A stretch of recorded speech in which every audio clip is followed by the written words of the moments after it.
Today, I want to discuss a sensitive and dark topic concerning the Korean military. Today's discussion involves abuse within the mandatory military service system, and it is important to note that these cases do not represent the entire system, but we are discussing this issue today to highlight serious problems that need to be addressed. So, all South Korean men are required to perform military performance.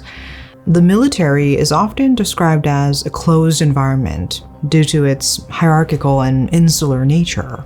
This strict hierarchy creates a significant power imbalance. New recruits and lower-ranking soldiers are particularly vulnerable to mistreatment by their seniors who have significant control over their daily lives. This structure can lead to abuses going unnoticed and unaddressed. So speaking of culture, hazing and hierarchical abuse can be normalized within the military culture. Many soldiers may accept such behavior as part of the military experience, perpetrating a cycle of abuse. And also, there is often a stigma associated with reporting abuse or seeking help for mental health issues within the military. And this can discourage soldiers from coming forward, fearing they will be seen as weak or disloyal. Unfortunately, there have been several notable cases of abuse-related deaths in the South Korean military.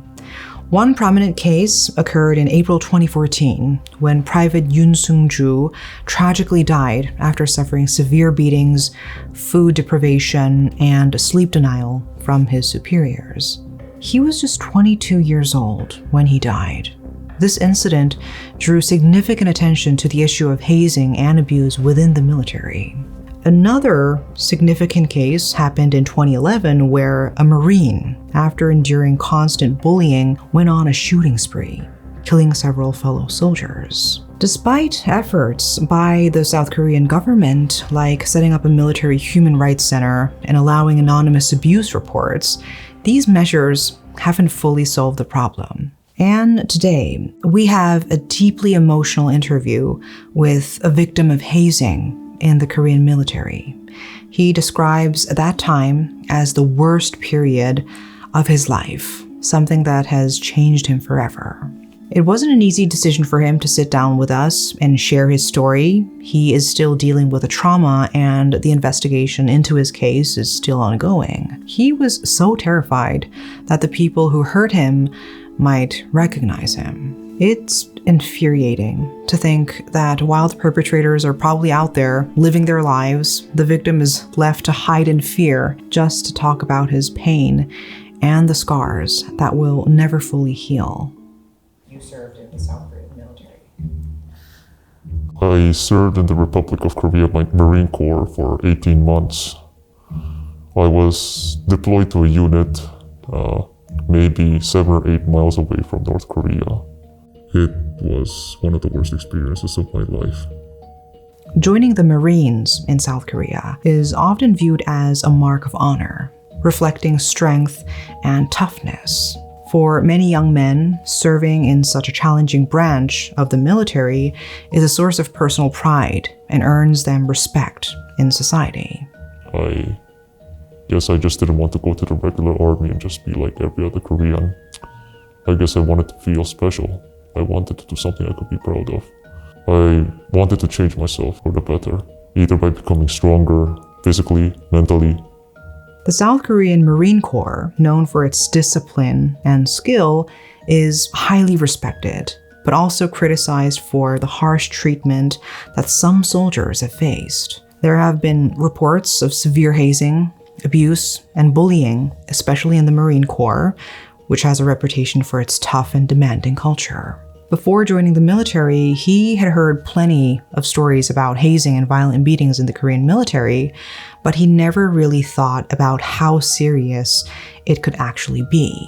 And he certainly never imagined that he would become a victim of such violence himself. It all starts with verbal abuse. Cleaning time was a time to dread. You had 30 minutes to clean around 4 to 5 different places. You had to empty out the trash can, you had to clean the walls, you had to sweep the floor. After every cleaning session, you were literally drenched in sweat and you were out of breath because that's how fast you had to move to get everything done within 30 minutes. If there's a single speck of dust on the walls or a single strand of hair, your seniors will just call you over and that's when they just go off on you. I don't mean like, what is this? Why aren't you cleaning properly? I'm talking about full-on verbal harassment. They swear at you, they scream at you. It's a very humiliating experience, obviously. I seem to be the one making the most mistakes, so it didn't take long for me to be tagged as the black sheep of the group. If they couldn't find any dirt on you, they smear it on and they point it out and say, oh, you messed up. Yeah, it's a very systematic form of abuse. He told us that when you first join a military unit, seniors often force you to memorize pointless things like marching songs and random rules. And if you don't, you get yelled at. This environment is shaped by a system called 호봉제, an informal rank-based structure that dictates privileges. As you rise in rank, you gain more privileges, but many of the rules imposed by seniors are petty or even cruel. For instance, if you're of lower rank, you might not be allowed to lie on your bunk, wear socks and sandals together, or even wear winter clothes in freezing weather. Refusing a senior's order, no matter how unreasonable, isn't an option. Well, ideally, they would establish that dynamic to help you out and guide you, help you adjust to barracks life, but honestly, they take advantage of the power dynamic and they usually do that to abuse you. Basically, verbal abuse is a stepping stone to physical abuse because by seeing how well you react to verbal abuse, meaning you don't report it, if they determine that they could just verbally abuse you and get away with it, that's when they start to get physical with you. After maybe 2 or 3 weeks of verbal abuse, that's when one of my seniors decided to get physical with me after I messed up. I'm not sure for what reason he beat me, can't really remember. He hit me in the chest and my arm. He hit me hard enough to leave a bruise. When he actually managed to see those bruises in shower time, we had a communal shower where we all showered. He made it a point to tell me during showers to put soap on my bruises so no one else could see them. He dared me to report him. He told me to get out of the barracks and just go to an officer and tell them that he hit me. I said, no sir, because that's what we were supposed to say. It just got worse from there. There was another guy that I called B. He basically thought I was a moron. He grew to hate me more and more after each rumor that he heard from another senior. Whether it's that I was being disrespectful, that I messed up somewhere, that I didn't clean properly.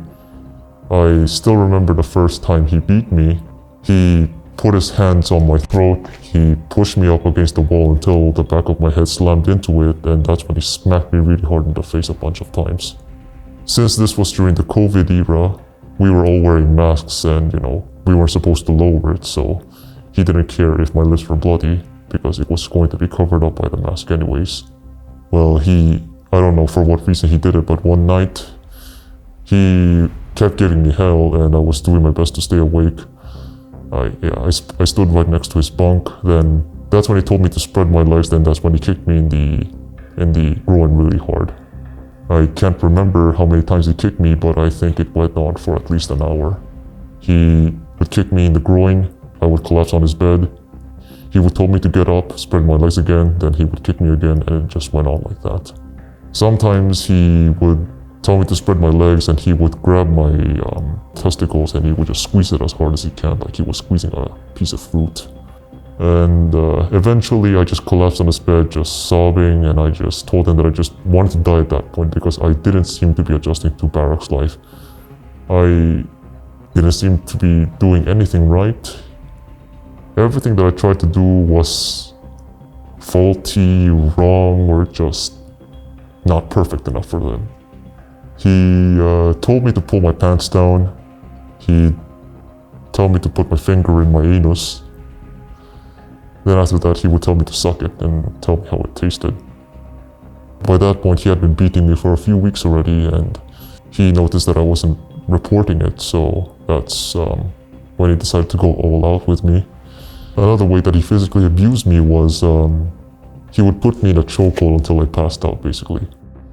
One of the worst tortures that he had was, he'd tell me to lower my pants, then he'd take a can of menthol spray and he would spray it up my urethra.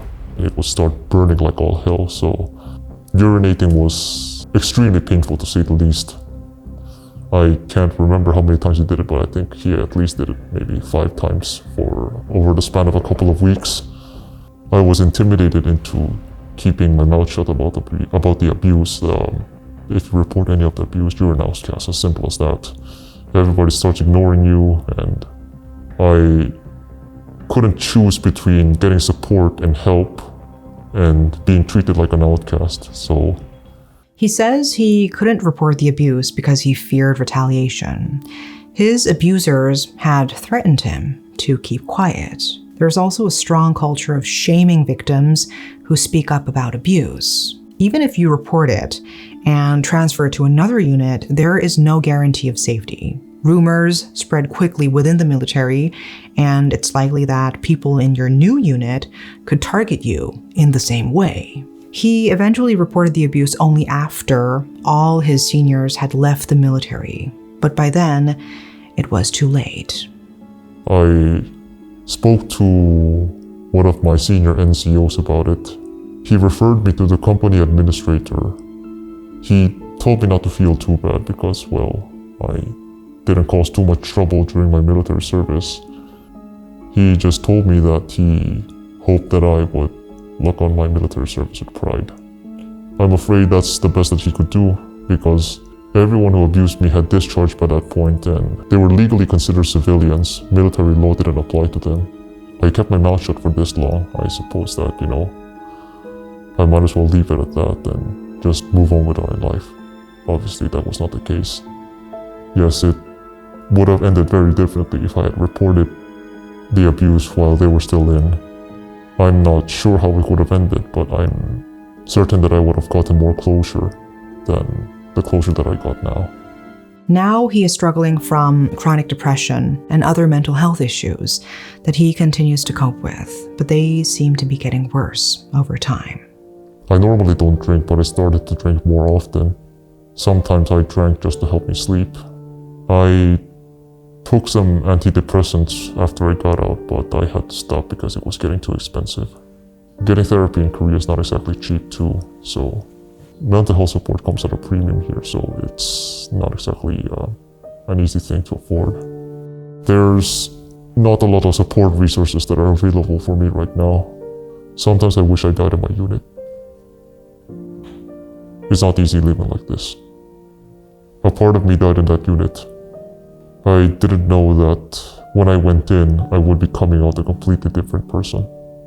I've become more irritable, I've become more irate. Sometimes I can't focus on basic things just because I feel so angry and disappointed that I let those things happen. I lost interest in a lot of things that I normally enjoyed. His case is still under investigation, but the lack of evidence has been a major obstacle. It's hard to gather evidence because phone use in the military is strictly regulated. You're only allowed to use your phone during designated hours, and the camera is blocked. Most of the abuse occurs outside of these hours, making it nearly impossible to capture hard evidence unless you report it directly to your officers. As a result, some abusers have avoided consequences simply because there wasn't enough evidence to pursue. I'm even more disappointed to say that I'm not the only person like this. Chances are there are a lot of other people that are like me. I think that abuse can exist in any relationship where there's an uneven power structure. The fact that you're their senior gives you some kind of authority to disrespect or even mistreat them. I suppose it could happen anywhere. Generally speaking, these types of incidents aren't good for morale. They deeply impact the image of the Korean military, and it makes people not want to go even more. So I would understand if the Ministry of Defense at least tries to cover these cases up, but that would mean that the victims would be silenced. There's a lot of unreported cases of abuse in the Korean military. I heard that someone had their pubic hair burnt off with a lighter. I also heard that someone had hand sanitizer put on their hands, and this hand sanitizer would be lit on fire. If they tried to put the fire out, that's when they would get a scolding or something.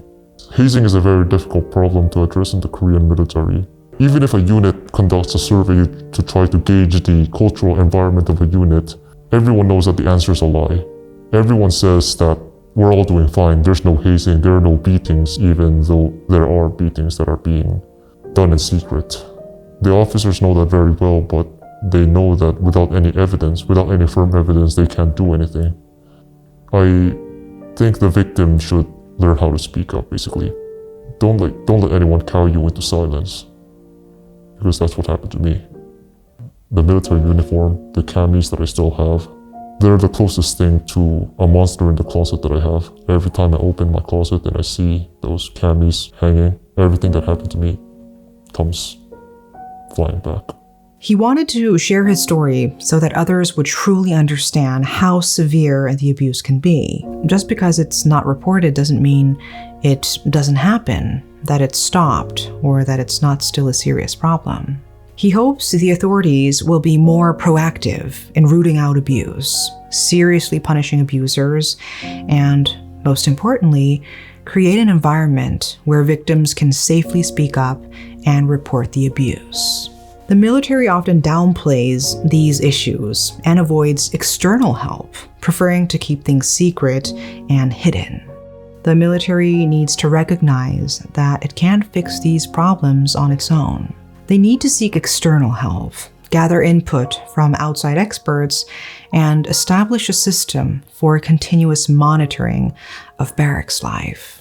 Without these steps, the same issues will keep happening, and nothing will really change.